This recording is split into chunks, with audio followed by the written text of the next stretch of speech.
So I left half of this at home, so I'm gonna wing it. All right. So I'm gonna just read a little bits and pieces from today. Give thanks to the Lord and call upon his name. Make known his deeds among the peoples. Sing to him, sing praises to him, and speak of all his marvelous works. Glory in his holy name. Let the hearts of those who seek the Lord rejoice. Search the Lord and his strength. Continue seeking his face. So this is all there is about, sort of vaguely about praying today, but I wanted to talk about praying. So you got to bear with me on this one. So I assume, all of you pray. I certainly hope you all pray. But I really want to pray, but I have had real trouble with praying. I've talked to Chris about this and others. When I was a kid, I went to synagogue almost every Saturday. It was all in Hebrew. I didn't understand any of it. It certainly didn't feel like praying to me. Mostly I wanted to get the heck out of there. I went to Hebrew school where they teach you the mechanics of praying, nothing about how to have a real relationship with God. And Hebrew Bible, God is, both beyond all understanding, and he's also very personal. He gets involved in many ways in everyone's life. I wanted him I wanted to have that kind of relationship with him. I wanted him to be, to talk to me like he did with Abraham and Isaac, Jacob, who I'm named for. But he didn't. So I had an uncle who lived up the street from me, and he died, and I was 9 years old, and I became terrified of death. And I just, went into a whole tailspin. So my mom took me to the rabbi, and the rabbi asked me if I believed in God. And of course I said, yes, I believe in God. So he said, well, just pray the 23rd Psalm every night, and it's going to get better. Didn't get so much better. And the truth is that I stopped praying. That was sort of it for me until I was probably in my 30s. So in college, I tried transcendental meditation. It didn't do much for me. And in fact, even though it's supposed to relax you, it made me very anxious to sort of be stuck inside my head for a half an hour. It was not fun. But I did have some friends after college who were Quakers.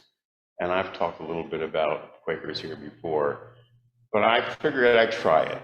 And so once again, if you don't know anything about Quakers, it's very much like meditation, but it's in a sort of communal setting.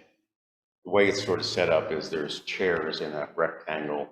Everyone looks toward the center. There's no pastor, there's no sort of head of anything going on there. It's all very equal. Everybody sort of sits there and for about an hour and tries to commune with Quakers believe in the light that sort of connects us all and tries to get that way. And every few 20 minutes or something like that, somebody's quaked, which is why they call them Quakers, sort of quaked to speak. And they get up and they talk about themselves, about God, about nature. I mean, politics, you can talk about anything, but you have to really be quaked to do that. And I never did, but I sort of liked it. The problem is that it was a kind of abstract to me just to sort of be sitting there, and it was meditative, and that's not really what I wanted to do. Although I wanted my kids to have some kind of religious background, so I took them to Quaker meetings, which they absolutely hated. The thought of sitting around and having to be quiet for an hour was more than they could possibly bear. My wife wouldn't even go, period. So most of their friends went to a local Episcopal church. And I figured, well, if their friends go there, they may want to do that. So we went to Episcopal church. Needless to say, my kids hated it. My wife wouldn't go, as usual. But I sort of liked it. And I started going. Those who know me here know I'm not a terribly humble person. But weirdly, the thing I liked most about going to church was actually getting on my knees and praying and being humble before God. Um, I wanted to take communion. I wasn't baptized at that time. The priest there just would not hear of it, which actually sort of drove me out of that particular church to one up the hill where the priest there actually also happened to have grown up Jewish, but converted, and she became a priest and she didn't care. So I got to take communion. And the thing that get me back over and over again was being on my knees and taking communion. The truth is the text of everything, the liturgy, I sort of found kind of uninspiring, and I'm embarrassed to say I sort of still do. But what kept me coming back was, being on my knees in communion. So, not to praying myself. I try to pray. I sit quietly. I sort of ask God to open my heart. Problem is actually is that I sort of run out of things to say. Once I've sort of gotten through that, I say the Lord's Prayer. I always say the 23rd Psalm. I ask God to open my heart and show me the way, show me the light. I always feel awkward. I don't know what to say. It's sort of like I start making it up, and it just sort of feels perfunctory and unsatisfying. Part of the problem, which I've also talked to about this before, is how I feel about God. I don't personify God. I don't try and make it God a him, although I do say him. But I don't. I think that God is unknowable and in fact very abstract. He's sort of ineffable. He's beyond my comprehension. I also don't think God is purely about love. Now, this is me. I don't expect you guys to think about it this way. But in my view, God created the universe, and he didn't just create the light part of the universe. He created darkness, and he created hate and evil and light and darkness, but he also did the darkness. And I think that is my sense of God. That, if I look around at me, and I know a lot of you do struggle with this, that, it's hard to believe that God is sort of gives unconditional love when people suffer. There's hunger, there's war. It doesn't make sense to me. And I certainly don't want to sit around and praise a God that I feel this way. Jesus is another story, which, that's another reflection. So, why do I want to pray to an impersonal God?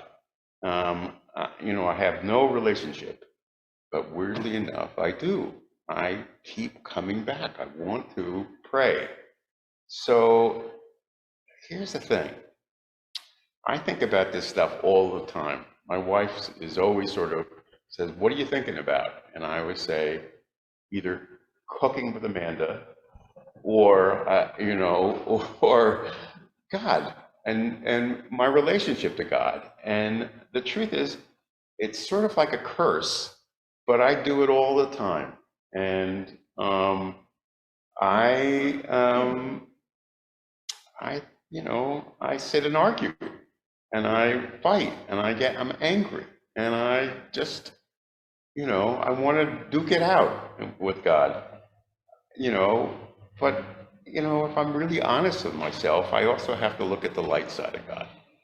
And I don't mean as in funny, by the way, but, there's this love, I look at my kids and my wife, and I am totally in love with when they're not driving me crazy. And I look around at art and music, and also just God has put in me this need to help other people, and sort of try at least to be kind. And that's God too. So I've begun to realize that this battle that I have with God is in fact praying. Is that, duking it out with the guy is a relationship, and that I pray, in fact, all the time, every day. And, I still, say the Lord's Prayer and 23rd Psalm, and I try and do some of the stuff, but I don't sit down and do it in a formal way. I really do it all the time. So this takes me to Genesis. So I'll just read a little bit of it from Genesis. So Jacob was left alone, and a man wrestled with him till daybreak. When the man saw that he could not overpower him, he touched the socket of Jacob's hip, so that his hip was wrenched, and he was wrestled, and as he wrestled with the man said to him, "Let me go, it's daybreak." But Jacob replied, "I will not let you go unless you bless me." Then the man asked him, "What is your name?" "Jacob," he answered. So it's my name, Jacob, and that's what they call me at home often. And I probably have been named correctly. My job is to wrestle with God.